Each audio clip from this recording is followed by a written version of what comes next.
Hold on. What's going on, everybody? And welcome back to Vinny's Corner. I'm here tonight with can't even see it, but my guest host, Austin Rowland is back from last week. Thank you guys for tuning in. Just give me a second here. We want to get this shared out on the socials, and we'll jump right on in. Hopefully, everybody is having a great week so far. I know I certainly am. Nothing to argue or nothing to complain about here. So that's always a good thing. Boom. Here we go. 1, 2, 3, 4. I think that's the same thing. 5. And I want that one too. And there we go. Boom. Send to groups. We are live. We are live. Done? Sent. Okay. Shared separately.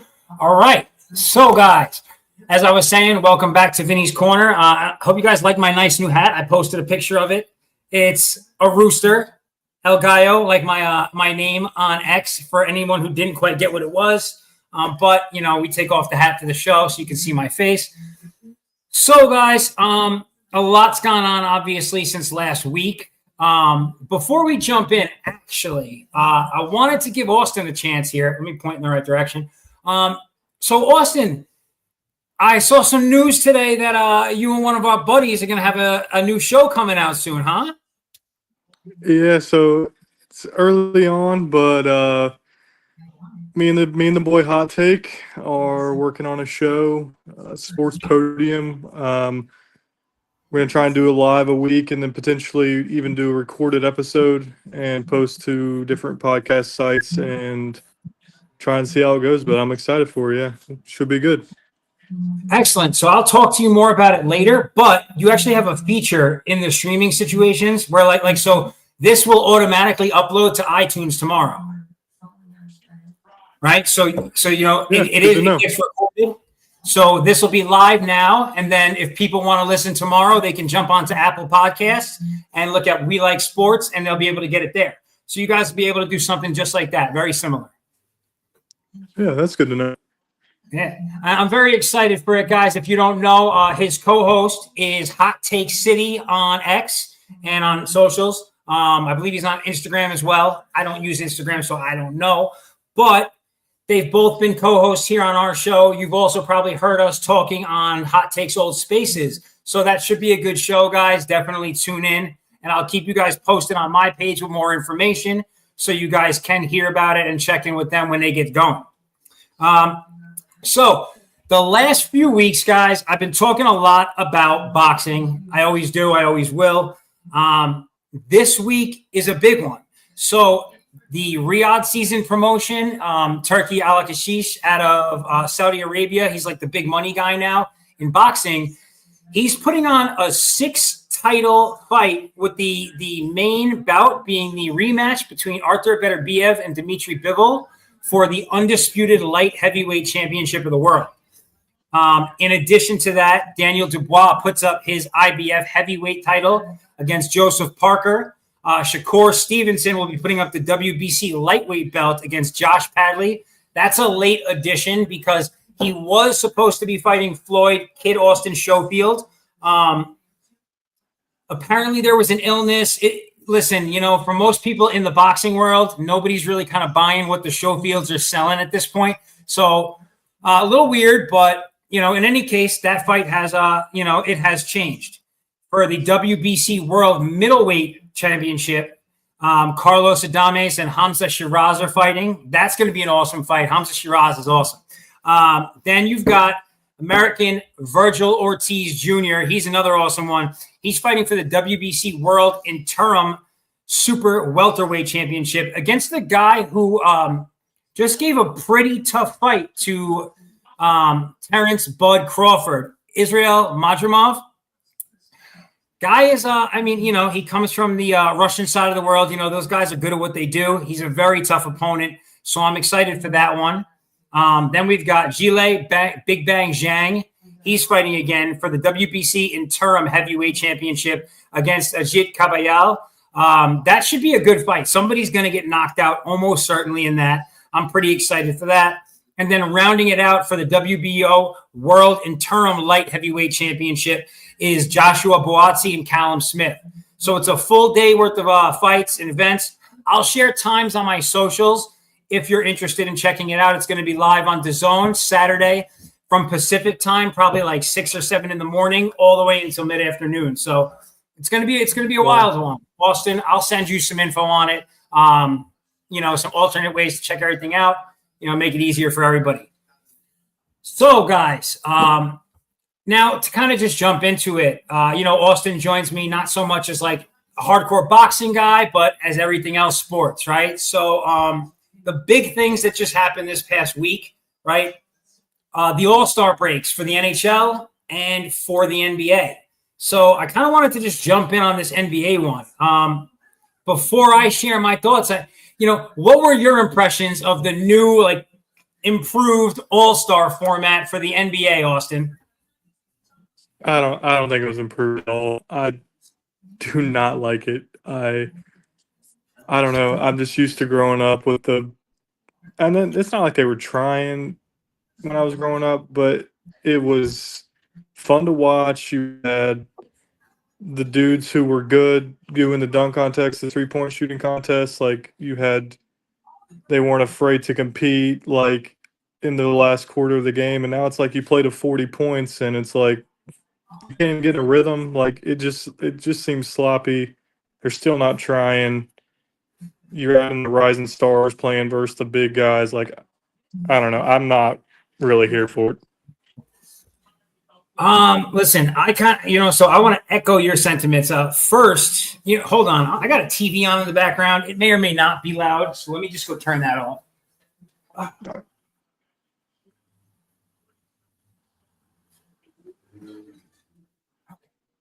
Sorry about that. So, just to echo Austin's sentiments, first, I'm a 90s kid, really. I was in college by the time the 2000s began. In the 90s, the East and the West were competitive when it came to the All-Star game. Like, it was an intense All-Star game. You also had the star of the league, Michael Jordan, appearing every single year in the dunk contest, right? The dunk contest was a big deal. So right off the bat, and I don't want to necessarily place blame on him because I think that LeBron James has been a great face of the league for the last 20 years. He's upheld that position, to the best of his ability, and I think he's done a fantastic job. But with that being said, if LeBron doesn't compete in that, a lot of other players are like, well, if LeBron's not doing it, I'm not going to do it. That makes it okay for other people to not.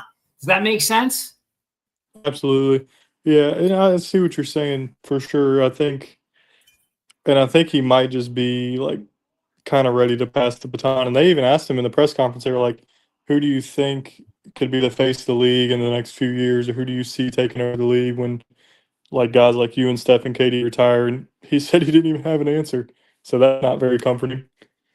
Well, okay, so I'm glad you said this because this was where my next train of thought was going. So we can agree very simply, the All-Star game right now is a wash. It's not competitive. It's not fun to watch. A lot of players don't even play. Ant Edwards didn't play in the game. LeBron didn't play. Multiple people didn't play.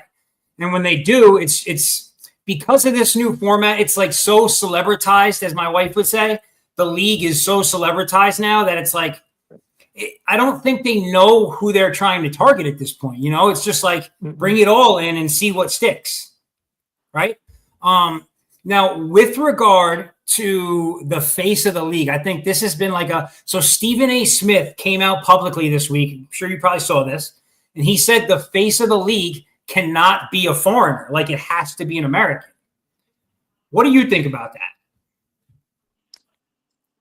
I think you said, I just want to make sure because it kind of caught, you said the face of the league is not going to be an American going forward. No, so Stephen A. Smith said that it can't be a foreigner. He said it has to be an American. I mean, he can't. I mean, you could make a point that the top 5 players in the league are not from America. They're not, right? And so let's just fast forward this season a little bit and say Jokic or Shea win I think Jokic should win it. Some people think Shea, but they win the MVP. That'll be the 7th MVP in a row, not from the United States of America. Okay. So there's that, right? At this point, you know, some people would say maybe a Doncic is, maybe Shea Alexander is the guy to be. The American faction on this idea comes out, and you know what they say? Hold on, we got some. Oh, what's going on, fellas? Jay, Caleb, Keegan, what's going on, guys? Hopefully, glad to see everybody here. So what they've been saying is, you know, it's got to be an American, right? It was supposed to be Ja Morant. Ja fumbled it, right? He went and got in legal trouble. It went completely the wrong way, right? So now there's like this huge debate because in the last 20 years, we didn't just have one guy. We had LeBron, but you could also say we had Steph, right? So we had two people who were like great examples, like exactly what you would want as the face of your league, right? Great guys in society, awesome players, super competitive, just everything you need to be, right? In every capacity, from role models off the court to role models on the court, etc. So they asked Ant Edwards, right? I love Ant-Man personally. He's one of my favorites. The guy's got the best energy, great swag, fun guy to watch play basketball. They asked him, old school a little bit. You know, bro, he gives me, and like I know it's you can't say this yet because he hasn't made it there yet, right? But he gives me Jordan vibes, totally Jordan. He definitely does. I agree. That's 100%. You know, like when I watch him, that's how I feel. So you just froze up there. So I don't know if you said anything else, but you know, like last thing I heard was you agree. Yeah. Okay. I agree with you. So this is the thing, right? When they asked Ant Edwards, he essentially said, he's like, nah, I don't want to be that. I just want to be somebody who shows up, balls out, and goes home. I like what Keegan's saying here. Donovan Mitchell, MVP, Donovan Mitchell, next face of the league. Donovan Mitchell would be a great choice. He's a great, you know, he's exactly the kind of character. The thing that Donovan Mitchell's missing a little bit, Keegan, he's missing that swagger to him, you know? He does his thing, but like you don't get that energy from him. You know? So it's kind of a tough one. The person who I thought would be awesome, but he's had a lot of scrutiny in the last couple seasons because of like one or two comments. Jaylen Brown. I agree. I think I see where maybe you would say, I think the names that come to mind, you already mentioned Ant-Man, you mentioned Ja, who can't really do it anymore. Donovan Mitchell, like Keegan said, is a good one potentially. I guess you could mention Tatum, but I think that Brown, this is just me selfishly, I don't really like Tatum. I think Brown's better than Tatum. I don't think the Celtics win the finals if he's not on the team. And I think that he would be good. So, right now, here's my thing, right? With the way, okay, so like now this is the NBA's fault. Let's just call it what it is. Because the NBA's focus for the last 10, 15 years has really been on globalization of basketball, right? NBA which Africa, 100% done. Yeah. Right? And so the way it's really trending, the person who I think is going to end up being the face of the league is not going to be an American. Like, I think for America, in our minds, we'll just like say, oh, it's Ant or it's this guy. But like really the face of the league to me, it's trending towards Wembanyama. That's the person that I like. And that's like another one that's like super young. That I didn't remember about him, and he's like, he has to be the face of the league, right? And for like the global aspect, I think that like it makes total sense. To me, it's not an issue, right? Baseball, for instance, who's the face of baseball? Shohei Ohtani, right? Not an American. Easy. That's America's pastime, and the face of baseball, clear and beyond the shadow of a doubt, is the Japanese guy. Now, granted, the baseball's been more international for longer, I would say, right? You know, we've had great Japanese players for years, great Dominican players for years. So it's not like that surprising, but I wouldn't be upset as an American to see the face of the league be a Victor Wembanyama. You know, I would rather it be him than Luka, to be honest. I think Luka, I'm hoping this is a wake-up call for him, but I don't really jack like he's always complaining on the court. He's not, according to the, sources, like he doesn't take care of himself. Like he's not the right guy for it at this point. We'll see what LeBron does to him though. Right. Hopefully LeBron can get him on that diet or whatever he's doing to still play at an elite level. I think Luka definitely has a shot at it, but yeah, I don't know why he just went blank in my mind, but Wemby is definitely the guy. I mean, you said it. He's 21. The leap he's had from his rookie year to his sophomore year is like insane. He's going to win Defensive Player of the Year. He's paired with a good point guard now with Fox. Like, Spurs could be a dynasty. Listen, I expect it. I expect to see more players as they go into the offseason.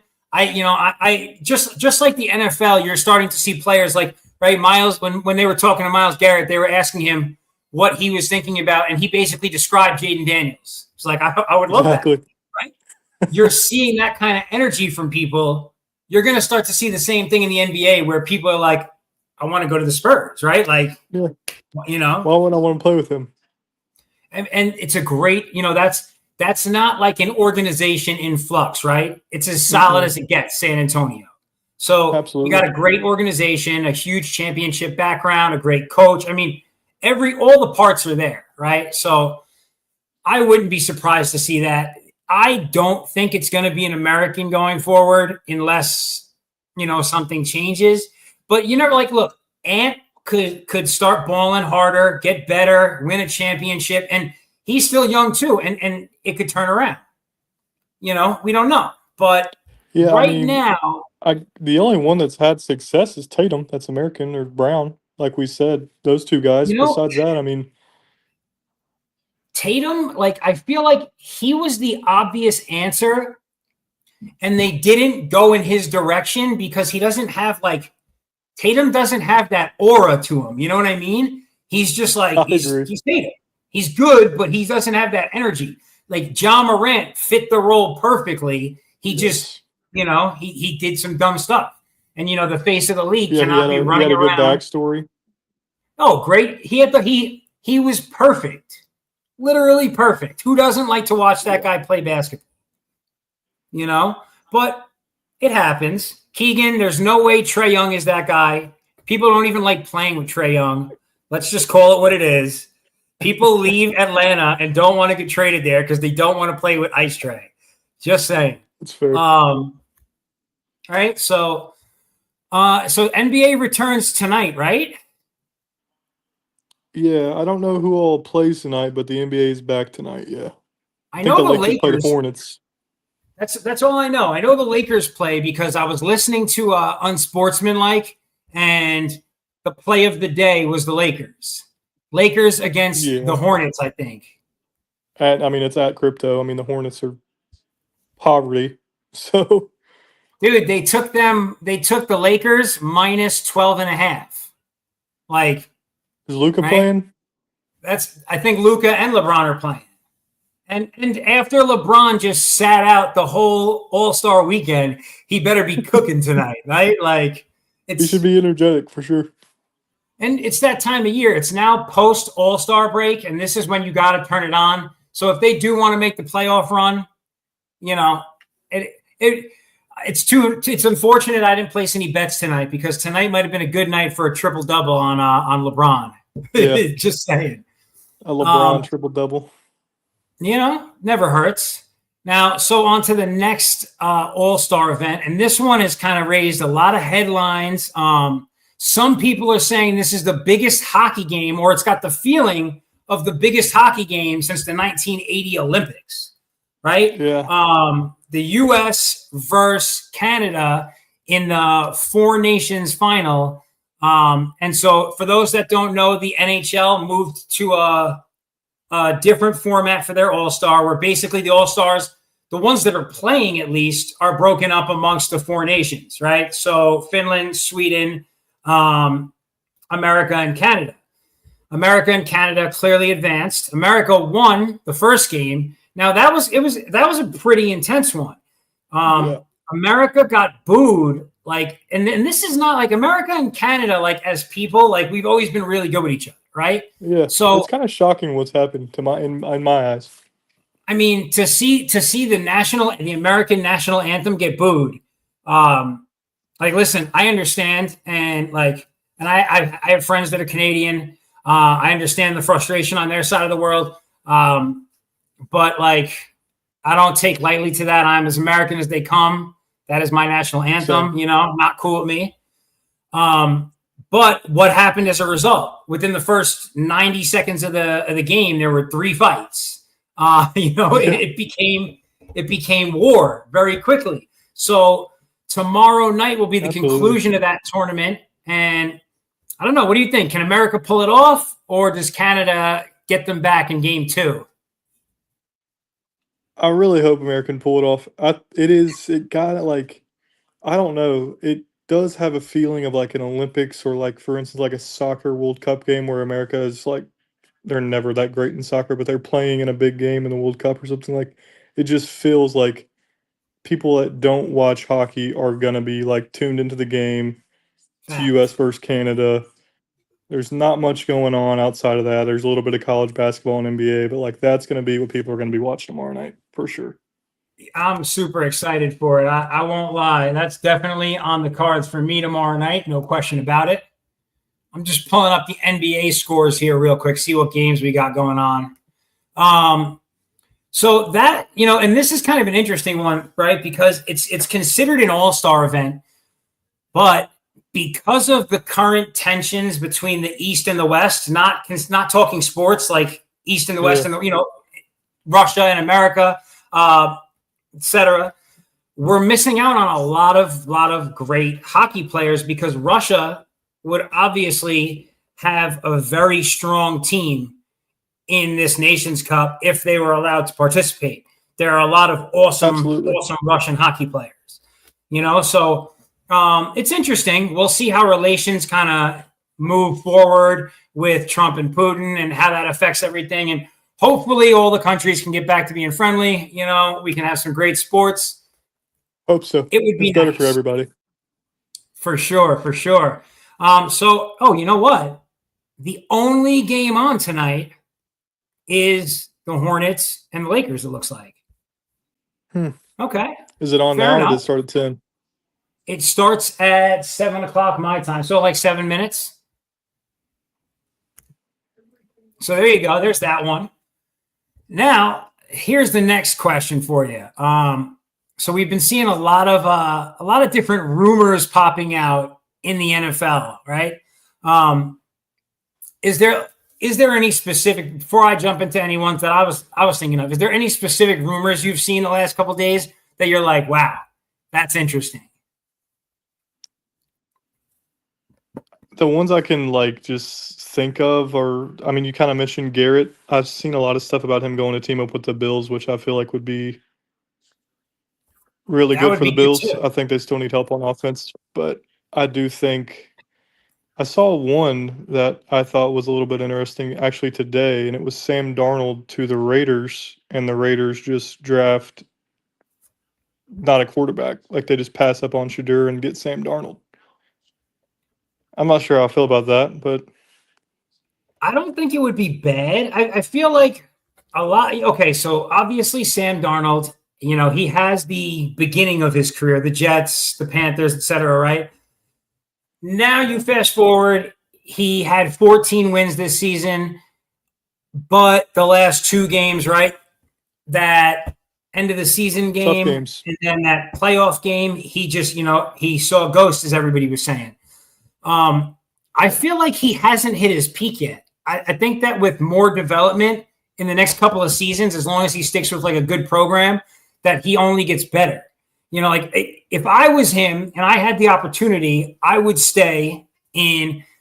Right? Okay, so here's my thought. Stay at the Vikings, because J.J. McCarthy was injured all last season. It's not like he got to like be the second option behind another quarterback where he was taking snaps and stuff, right? Mm-hmm. So this can kind of be like JJ's rookie year, right? Assuming he's healthy, and then they have Sam Darnold for another season. If he could work that out, I think that would be in his best interests. Who knows? I think the Vikings would do that too, because I mean, like you said, JJ was injured. He is going to be basically a rookie this year. We don't know how he's going to play. He played well enough, obviously, to lead Michigan to a national title, but that was 2 years ago. He hasn't been on the field since. So it'll be interesting to see how he does. NFL's a Yeah, different game. I think it's a good move on their part. I don't know what they're going to do with that yet. So the next big one, right? A lot of people have been talking about is Matt Stafford potentially getting dealt. I don't know that I see that happening. I feel like that team is like they actually put up a good fight against the Eagles. They had a dominant second half They had of a the chance to win season. it. Like that's a playoff team right now. That's a contender right now. I don't know why they would do anything but re-sign him. Yeah, You they're a know? contender even if they trade Cup, I think, because like Stafford's connection with Puka now is like I feel like what it used to be with Cup, and I don't know. I feel like Cup and Puka are kind of the same player, so it's I don't know. Yeah, Maybe I'm he's a wrong in saying redundancy that, but now. I don't. Here's my thing, also, right? Is depending on. Okay, so first won that game. If it didn't snow, they would have won that game. You're probably right, Keegan. I'm not going to argue that. Cup I and agree like with you. Cup. What'd you say? I agree with Keegan. I think that Yeah, McVay is a better coach. I think they would have won the game. it was a good game, right? Now I understand the mindset, I guess, right? He's 35, 36 years old. He's not a young dude. And he's going to command market value, which is like $50 million plus a year. So I guess I could understand if you don't want to sign like a 5-year deal for that. But I would at least, if I'm them, I would give him like a 2-year, $100 million option and see if he took it. And see if we can't go out and make that move in the next 2 years. I don't think they're going to be able to get him for less, but what do you Yeah, think? I could see that. I think he's going to be a giant. Personally, I think you guys are going to get him. I don't know. That's just where I feel like he's going to end up. See, like I'm not sure that I'm definitely not like okay, so that's a big rumor that's been going around, right? I Yeah, wouldn't be upset with him as a Giant by any means. I think Stafford's a rock star at quarterback. I think he only makes the team better, obviously. Having and coming in and having, Leak as his one receiver, like I you could could see see what big he can things. do with a really good receiver.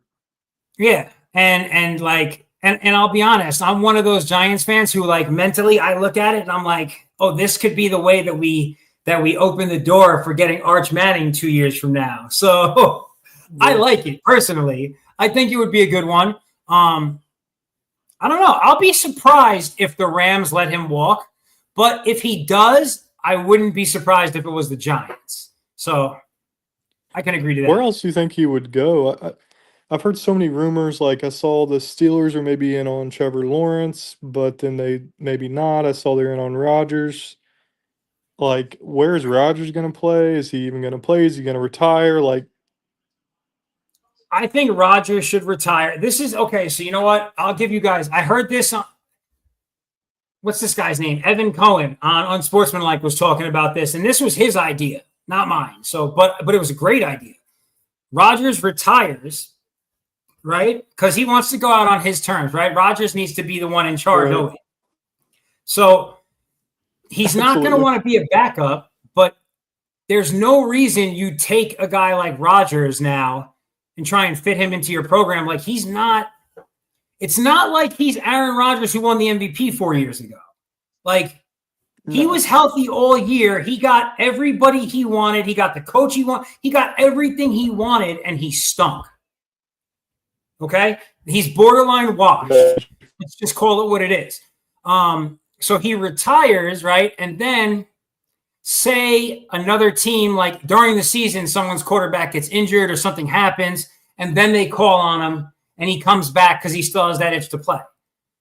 To me, that would be a better situation for him than because I don't see him wanting to be a backup, but I don't know where he No, fits. I don't think he's going to back anybody up. Like, okay, so That's what I'm trying think to about think it. of teams, and I can't think of one. Russell Wilson was a super diva, right? He had to check all that at the door to play for Mike Tomlin. They're There's not no way the Rodgers can play for Steelers. Tomlin. You know what I'm saying? Like the Steelers wouldn't have a guy like that. He's definitely not going to play anywhere in New York. The Giants will not take him. Obviously, the Jets are done with him. You think the Browns would since Watson's out for a year? I don't know. Does that make like? Here's my thing. If you're the Browns, you have the number 1 draft pick, right? Or the number 2, right? The Titans are number 1. You know, so if you want a quarterback, don't go get an old man. Go get a quarterback, right? They have so much money tied up with Deshaun, though. Like they're in a rough situation. And that's the other thing, right? If you take on Rodgers, who knows what the contract's going to look like? But the guy's going to want to be paid. He doesn't want to make no money, right? And here's the thing, right? If you're looking for like some mid-level quarterback, and that's what Rodgers is now, he's mid, right? You can get Kirk Cousins. Kirk Cousins will be able to do the same thing, and you're going to get Kirk Cousins for league minimum because the Atlanta Falcons are going to be paying his tab.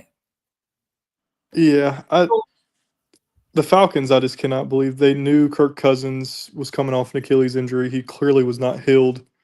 They just signed him that contract for no reason. I couldn't. I was in such shock. And here's the reason I think I'm in the most shock with that.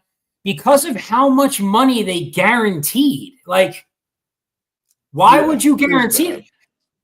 The way that they utilized him was perfect. He came in for as long as he did, right? It gave just enough time for Penix to get settled in. They should not have paid him that much money. Exactly. And you should not have guaranteed that much because now they're on the hook this season. Anyone who gets Kirk Cousins pays league minimum this season, and Atlanta Falcons pay the rest of the tab. So if I'm the Titans, maybe I go get Kirk Cousins. Well, and that's what I'm saying. Like a lot of teams, like if I'm a Browns team who are like cap screwed, you know, or like the Browns are tough. And then you also got to think New Orleans Saints might get rid of Carr. So then you got a guy like Carr out there. You got a guy. There are options out there that make more sense than Aaron Rodgers at this point.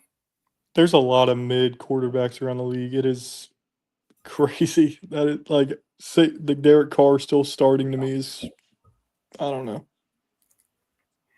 It's like right. So there's like I don't know, maybe like 10, 12 like good to great quarterbacks, and then like 20 that are just there. It is like I mean, right, okay, so they're talking about one of the rumors was that if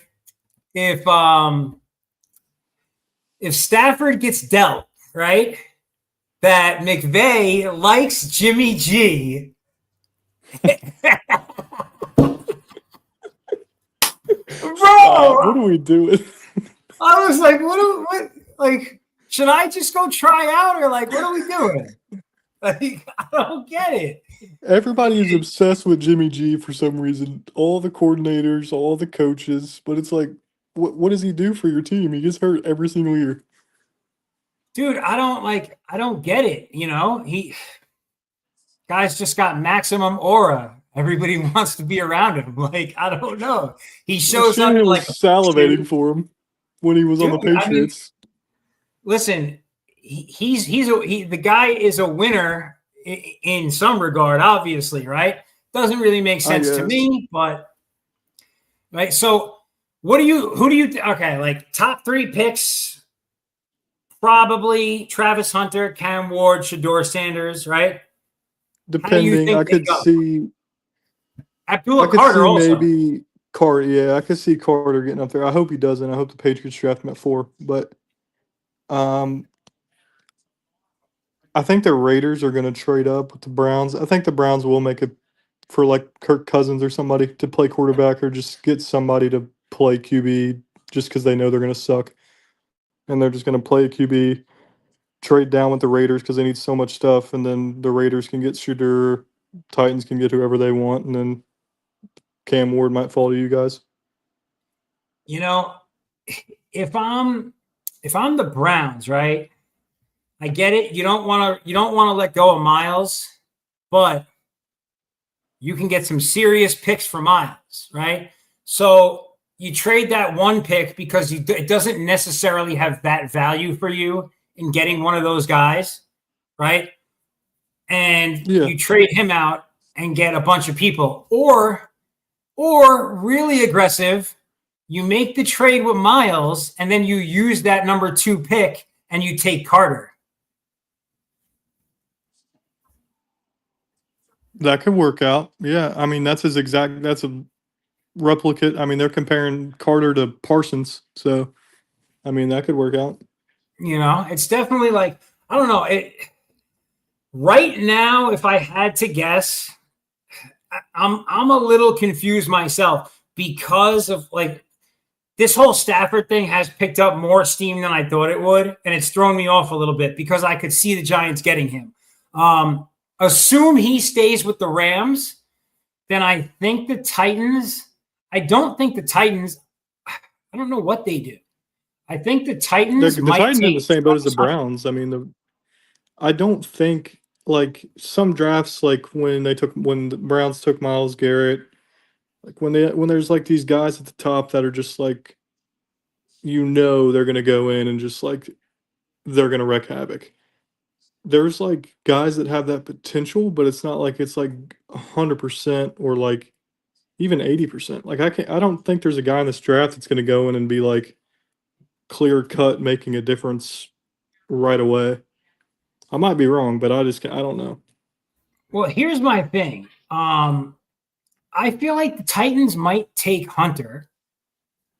I think that, and everyone's got their own opinion on this, but I think that if you had to like score Hunter as a receiver, he's like an 85. As a cornerback, he's like a 95. I think he's a better cornerback than he's a receiver. 100%. So like if I'm them and I take him, I'm putting him into the defense, not the offense. That's my first inclination. But the dude from Michigan, Will Johnson, was graded a better corner than he was. So it's like, if you're going to draft corner, I mean, Will Johnson's still projected top 10 pick, but it's like, has there ever been a corner? When was the last corner drafted number 1? I get he's a two-way player, but like, it's a great question. Let's find out. Who was the last? Hold on a second.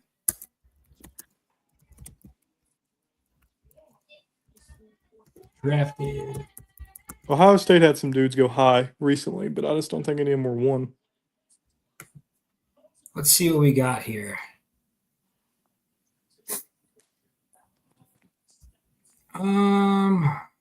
The end. A lot of the ends, linebackers. That's a good question. Miles was the last, he was a 1, right? Which was pretty amazing, actually. A lot of these Chase guys Young was a 1, I think. Kind of surprising, actually. A lot of these guys were not even that recent. Marlo Williams, a lot of O tackles that were drafted in the last, 30, 40 in the Super Bowl era. Doesn't even, you know what? Now I'm curious. Maybe, hold on. I gotta check this out. Has a cornerback ever been drafted first?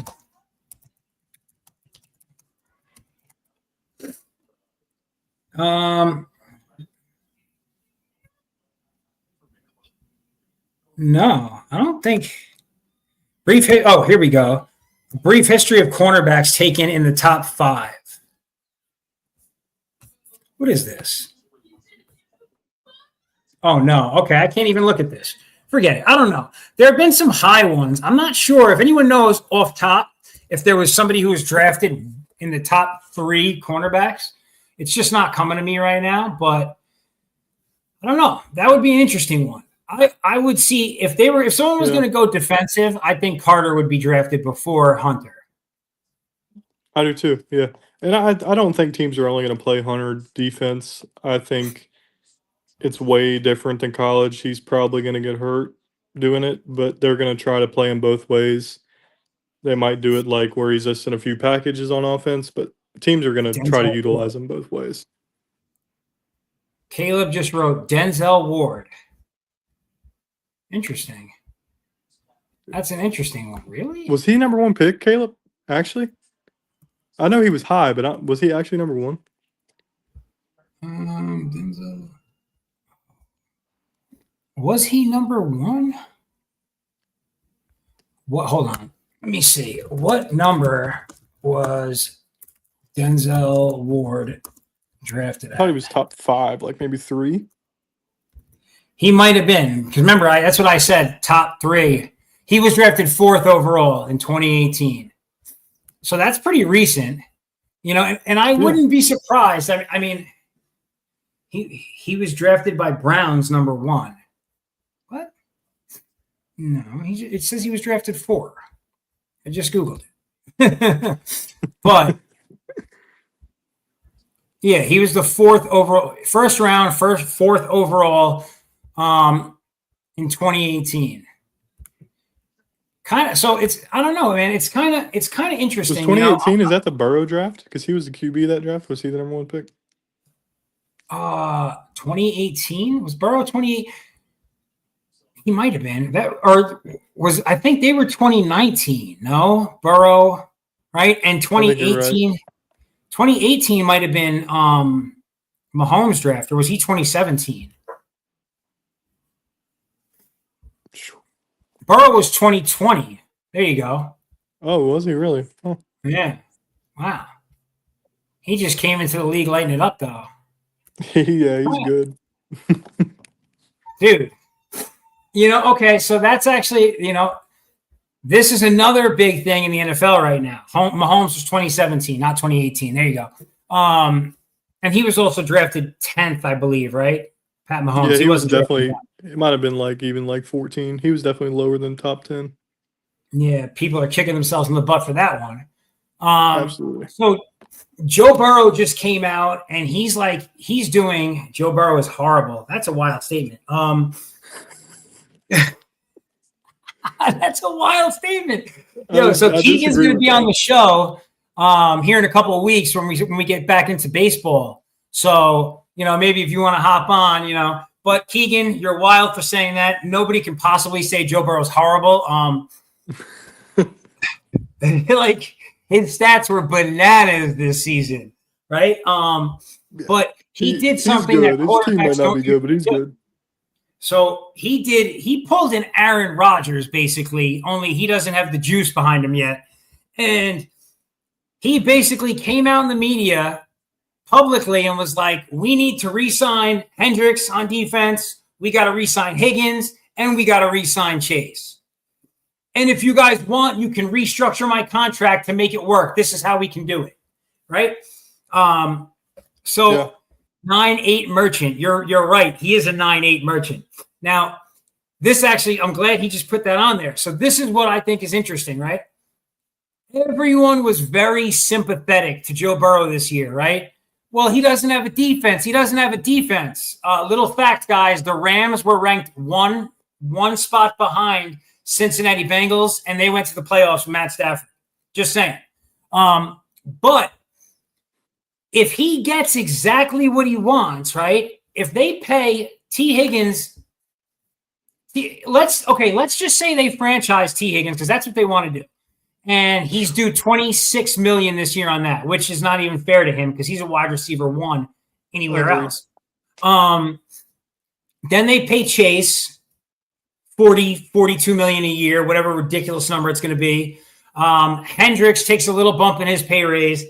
And then you've got the Joe Burrow tag that's already there, and that's like $50 million a year, right? So in 4 players, you've got $100-something million tied up. And Higgins would be awesome in the Chargers. I think he would do well with Herbert. That's a good call, Keegan. Right? I get that, Keegan. Yeah, that would be good. And you've done no work yet on that terrible defense. And everyone's saying the defense is the problem. That's why they weren't successful. So if Joe Burrow gets what he wants, all three of those guys get re-signed, get good money, and then they're mid again, because that's what's going to happen. They're going to be mid again because they better win. But right, how are you going to? Okay, if this team this season was 9-8, and then you go re-sign everybody and come back with the same team next year, what's going to be different? Joe Burrow can't have a better. Nothing. How much better of a season can he have than he did this year? Honestly, His numbers will probably go down just because his season this year was insane. and that's what I'm saying. I don't know. The Bengals are a weird team. I watched them week 1. Obviously, I'm a Pats fan. I don't know how the Pats went into Paul Brown with Jacoby Brissett and beat them. Like that. That's just inexcusable. The Pats have like the worst roster in football. Like you can't lose games like that, and they do it every year. Dude, and so like what's going to be different next year? Like here's the saving grace a little bit, I guess, right? They just came out with the new cap number, and the cap went up by almost $25 million, right? So there's going to be a little more wiggle room, right? So they'll have a little more wiggle room that they can play with to potentially get some players signed. But when you take almost half of your cap and give it to 4 players, how much better can your team really get than the 9-8 team you were this year when your quarterback had the best career? Like he's not.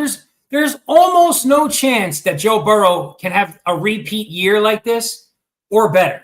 Almost no chance. He's almost definitely gonna slump from this a little bit. Yeah, he was extremely that's the best he's played in his career, and Exactly. Chase played amazing. Like it's gonna be tough. Like they're gonna have to actually fix the problems that they have, or so-called that they have on defense. Their corners are not good. They can't guard man to man. I mean, they have problems that they're just hoping that the big contracts are gonna fix them. I don't know. Dude, realistically, you re-sign. Okay, let's say you give Hendricks a bump in his pay, right? Nothing crazy, but you do give him more money, and he stays. You re-sign Chase, and then you deal Higgins and get something for him, right? And then you take that and you put it into the defense, right? I understand that. I get the whole idea of wanting to look out for your guys and all this other nonsense, but okay, this is 2 great examples actually. Diggs from the Bills, right? Bills immediately got better, right? You got to trust the people in power to make the moves they need to, right? They got better as a result by getting rid of that guy. Tyreek Hill from the Chiefs, right? The Chiefs got rid of Tyreek Hill, immediately went on to win 2 titles. Yep. You know, sometimes you have to part with people. So maybe they don't.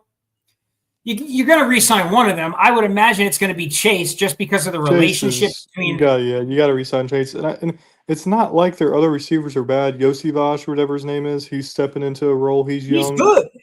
They have Gesicki at tight end. Chase Brown, their running back, had a great breakout year. Like they have offensive weapons. I get you want to keep T. Higgins, but you need to just let him go, let him walk, and actually build a defense. Joe Burrow can win without T. Higgins. Like if he has Chase and he doesn't have to score 35 points a game, they can win the game. Like they can win games. The only world I see it logical to franchise tag him is if you're going to tag him so you can hold him and trade him. That's how I tag and eventually sign him, but they already tagged him this year, didn't they? That he was on he played on a franchise tag this year.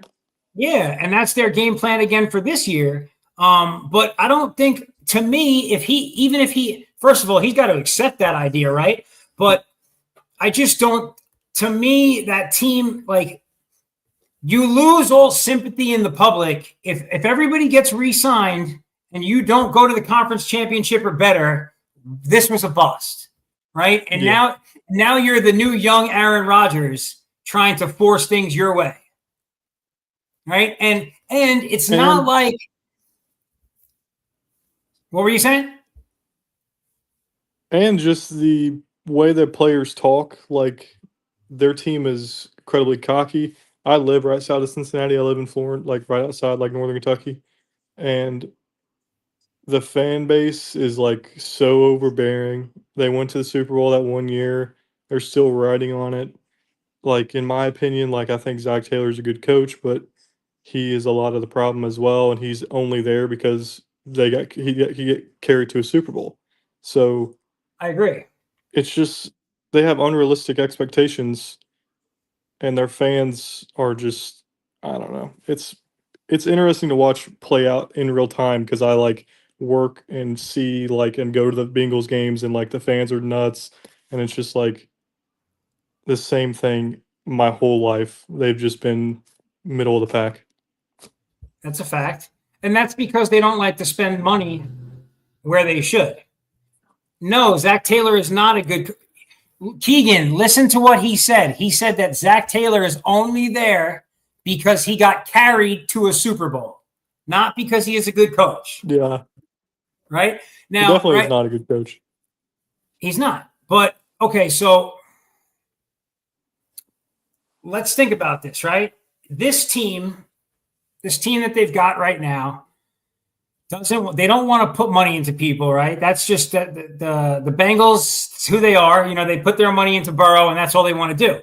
So let's say they decide not to do what Burrow asks, and then Burrow, like what you already know how they play. Think back to Carson Palmer. Like if Burrow was like, "Oh, you didn't sign my guys, I want to trade," they'd be like, they'd laugh at him. Yeah, He would be screwed. He might have to retire for a year to get out of there. Right? Like How long is his deal? 5 years or 6 years? How long is his deal? I believe it was signed as a 5-year extension to his rookie. Gotcha. Now, Bengals get more credit for losing that Super Bowl than the Rams get for winning it.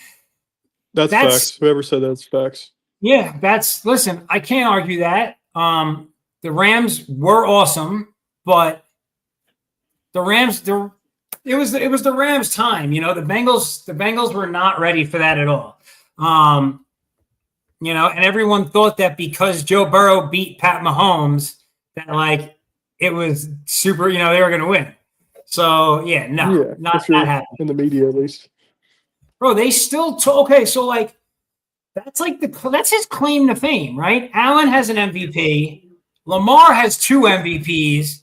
Mahomes has MVP and Super Bowls. And then the other, quote, elite, the fourth, quote, unquote, elite quarterback once beat Pat Mahomes 4 years ago en route to a Super Bowl that he lost. Like, what are we saying? I don't even consider him elite, to be honest. It's not great. To me, it's crazy. You know? They need to win, and he needs. I don't know.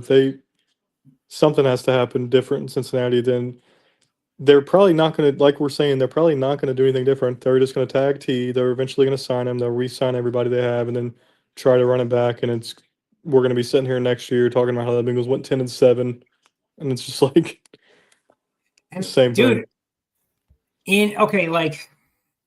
In the AFC in general, there's so much good football. Like, that's just not going to work. You know what I mean? Like, it worked once, but defenses are getting better. The game is changing yet again. You know, and becoming. Yeah. You know, I mean, the huge focus on defensive rush, right? And the fact that, like, to me, if I'm the Bengals, I might try and trade up and go get a guy like Carter. That could be the piece you need to add to your compare Carter with Hendrickson. Yes. Bro, you know what I mean? Like, that could change. He led the league in sacks almost, didn't he? Or did he lead the league in sacks? I know he was up there. He was, I mean, double digits for sure. I know that. But, like, dude, for me, there's so many more logical ways that it happens than doing that. And I think that you have to start with dealing, you know, and I don't even know if it's dealing, right? T. Higgins is a free agent, but you got to let that guy go.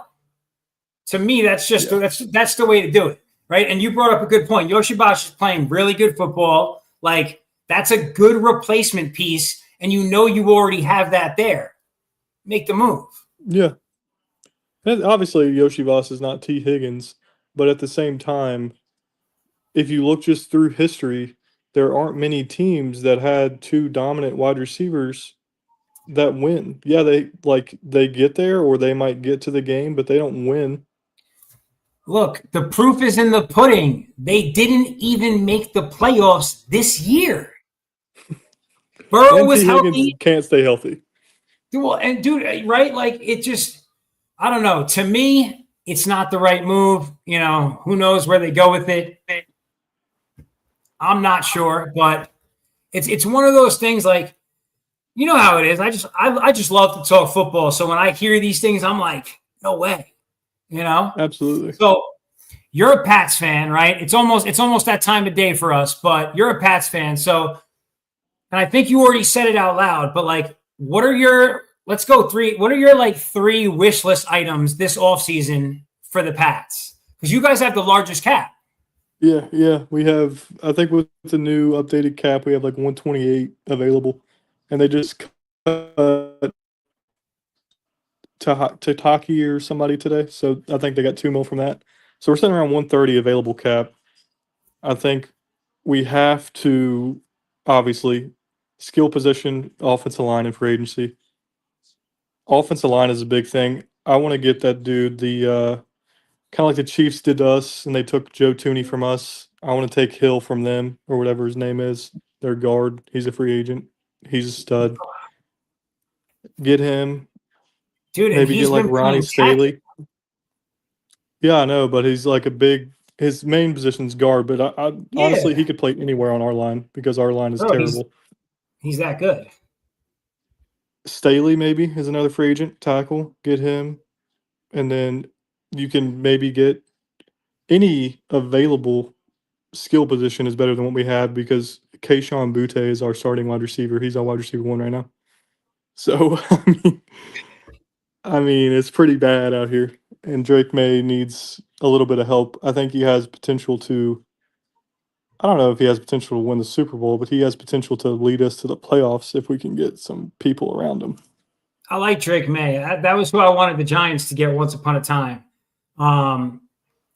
So what are you? Okay, now I think you said Carter, right? That's who your ideal pick would be in that 4 spot? Or would you want a receiver? He's a dream for sure.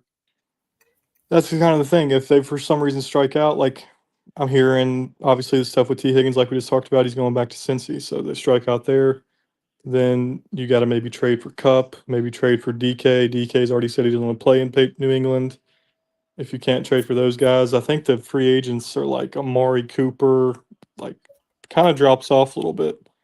So for some reason you can't make a splash at wide receiver in free agency, then maybe you go sign Josh Sweat and you draft Ted McMillan at 4 and you just reverse it instead of drafting the defensive end, you sign the defensive end and draft the receiver. We have to improve though. If they could get Josh Sweat, I mean, you saw what Josh Sweat did in just the Super Bowl alone, right? You know, like that's right. He's gonna be a lot of money for sure, but he's worth it. Yeah, no question about it, man.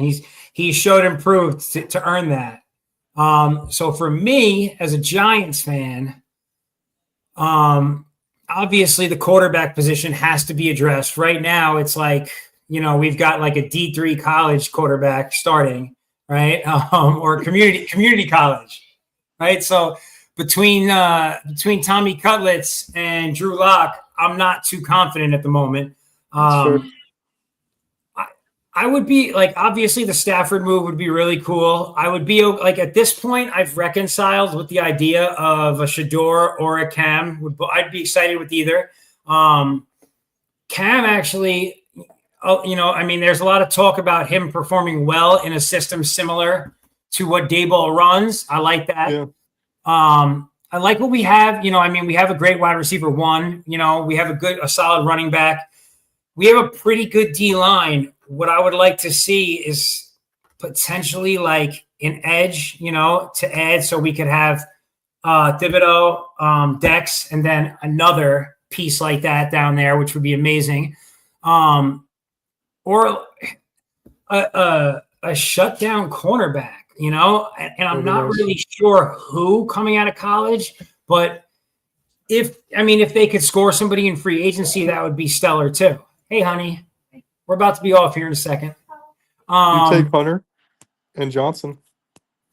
Yeah, and Johnson would be a good pick. I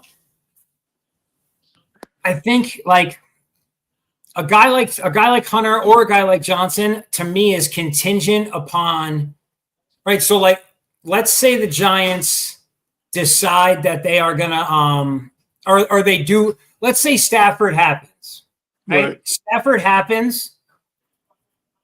Maybe trade that number 3 pick with the Raiders, right? Get some extra capital for that, right? And then you still have the 6th pick or whatever, and take Johnson. I like that a lot. That would be mint, In an ideal world, we could be competitive this year. So, yeah, I think if you could get Stafford and you get a corner, like a top 10 pick corner, and add around a little bit on the defense, I mean, it's a tough division, but I think you guys could be competitive. Well, I'm excited for how competitive it. Hopefully, Dak and the Cowboys have a resurgence this year too. I would like to see. I like to see the NFC East being one of the most dominant divisions in football, and that excites me. That's my favorite football. I mean, even though those are the teams I hate, they're the teams I prefer to watch. So I like seeing that. Like. You know what I mean? Those are the teams I watch the most all season. So I want to see all of them playing well and strong football. No question about it. We'll see what happens. But listen, guys, Absolutely. It's about that time of day. We got 7:30 Pacific time, which means it's time for Vinny's daughter to go to bed.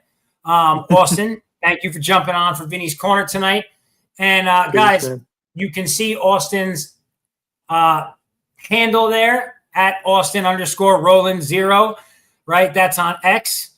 Definitely check that out and I'll also have more information on my page about when his podcast and new show is going to be coming out with our man Hot Take.